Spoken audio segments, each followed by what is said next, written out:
कुठले प्रश्न सध्या भेडसावतायत जे तुमच्याकडे खूप मोठ्या प्रमाणात येतात?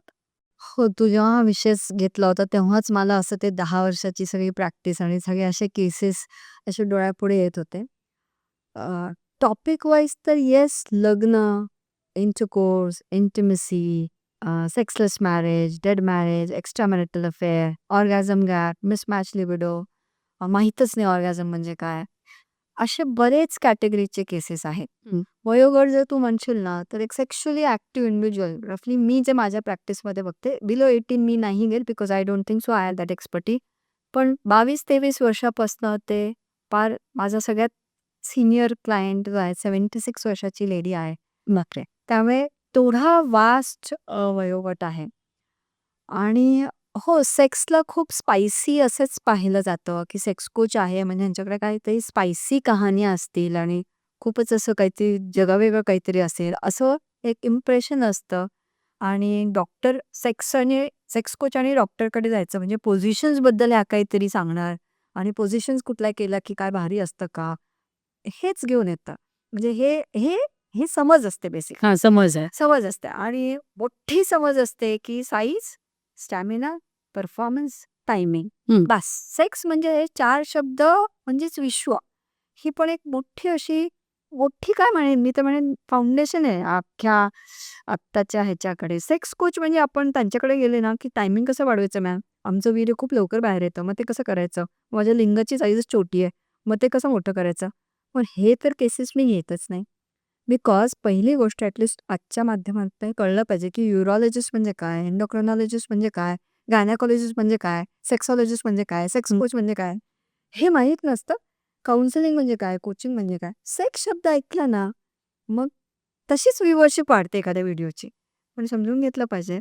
तर तुझ्या प्रश्नाचं उत्तर जर मला आवर्जून द्यावंसं वाटतं, तर माझ्याकडे सगळ्यात सिव्हिअर जे केसेस असतात ना, ते हेच आहेत, की ज्यांना सेक्स करायला जमत नाही.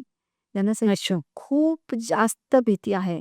आणि I am not talking about any specific gender.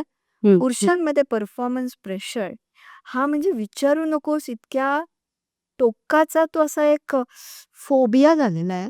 ते केसेस सगळ्यात जास्त येतात आणि लेडीजमध्ये वजानिस्मस आम्ही ज्याला म्हणतो, की जिथं कधी काळी काहीतरी झालेलं आहे आयुष्यात मिसइन्फॉर्मेशन ऑर अब्यूज आणि त्यांना इतकी भीती बसलेली आहे, की त्यांनी ते जमत नाही. त्यामुळे मी म्हणेन सेक्स करायची इच्छा असताना सेक्स करता येत नाही, हा माझ्या मते सगळ्यात सेन्सिटिव्ह प्रश्न घेऊन लोकं माझ्याकडे येतात. आणि हो, डिव्होर्स केसेस, इन्फिडेलिटीमधनं रिकव्हरी, एक्स्ट्रा मॅरिटल अफेअर्सचे तर एवढे केसेस आहेत म्हणजे मला कधी-कधी अ, अभिमान वाटावा की वाईट दुर्दैवाला. वाटावं हं. हे कळत नाही. माझं ब्रेड एंड बटर चालतंय आता एक्स्ट्रा मॅरिटल अफेअरच्या केसेसवर. म्हणजे मी सगळ्यात जास्त 40 सेशन्स होतात आमच्या महिन्यात. हं. त्याच्यातले 50% are extra marital affair and infidelity recovery. हं. की झालंय आता तर ह्याच्यातनं बाहेर कसं पडायचं? अँड रेस्ट माझ्याकडे हे पण केसेस खूप आहेत. अशा एवढ्या महिला आहेत आपल्याकडे ज्यांना ऑर्गॅझम काय असतं आणि सगळं तर चांगलं आहे आमच्या लग्नात. पण मग का असं वाटतं काहीतरी मिसिंग आहे?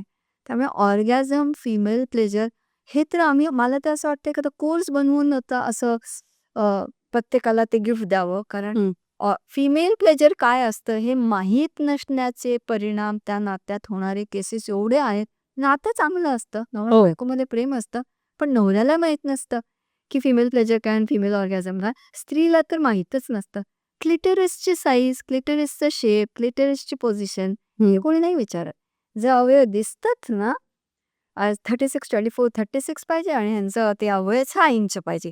त्या साईजवर इतकं भार आहे, की मग ह्या बाकी इमोशनल ज्या गोष्टी लागतात, फिजिओलॉजी काय असते, कुठल्या हार्मोन्स इन्व्हॉल्व्ड आहेत, ह्या सगळ्या माहिती घेण्यासाठी येस व्हरायटी ऑफ केसेस.